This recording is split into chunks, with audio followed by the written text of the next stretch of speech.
Nous sommes à Bamako, la capitale malienne chez l'Africa Corps, une structure créée auprès du ministère russe de la Défense qui aide les femmes, les forces armées maliennes à lutter contre le terrorisme et défendre les intérêts nationaux du pays.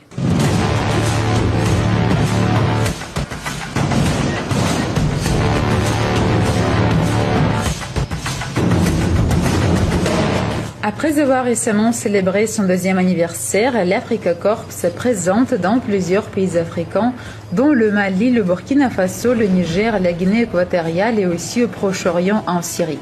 Dans chaque pays, leur mission peut varier, mais il y a une constante. В чем заключается работа африканского корпуса? Les militaires du ministère de la Défense et notamment de l'Africa Corps défendent toujours et partout les intérêts de la Fédération de Russie. Nous opérons ici dans l'intérêt de la Russie. Comment s'effectuent les missions conjointes de l'Africa Corps et des FAMA? Nous interagissons de manière étroite avec l'armée locale. Les FAMA, la barrière de la langue est bien sûr présente, mais nous parlons des langues étrangères et les militaires des FAMA apprennent le russe, notre langue maternelle. Le climat au Mali est très différent du climat habituel pour les Russes, mais les militaires de l'Africa Corps n'y voient pas de problème. Как вам работается в таком жарком климате в Мали? Ce n'est pas ma première mission ici. Je m'y suis assez vite adapté. Le climat est plutôt doux. Il fait parfois un peu chaud, mais on s'y habitue. Ваш коллега говорил о языковом барьере при взаимодействии с вашими коллегами. У вас какие вот сложности бывают помимо климата?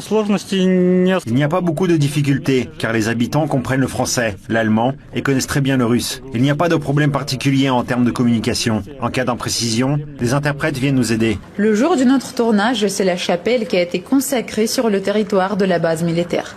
Et pour cela, c'est Constantin, le métropolite du Caire et d'Afrique du Nord, qui est arrivé à Bamako. La chapelle que nous voyons aujourd'hui a été consacrée en l'honneur du grand martyr Saint-Georges. Elle a été construite grâce aux efforts des militaires qui servent ici. Cependant, jusqu'à ce jour, il n'y avait pas d'accompagnement pastoral sur ce site. C'est pourquoi la mission confiée à l'Église, discutée conjointement avec les autorités ecclésiastiques et le commandement militaire, consiste à organiser un tel accompagnement. Des réunions ont déjà eu lieu à ce sujet. Aujourd'hui, la première liturgie a été célébrée dans cette chapelle que j'ai eu l'honneur de présider. Nous avons prié pour la santé des militaires et pour le repos des âmes de ceux qui nous ont quittés. J'ai confessé les fidèles et nombre de soldats présents ont communié. Ces jours-ci, je me trouve au Mali pour apporter un soutien spirituel aux soldats. Quant à l'avenir, il est prévu d'établir un accompagnement pastoral régulier pour les militaires, tant ici à Bamako que dans les garnisons réparties à travers tout le pays. La Russie et le Mali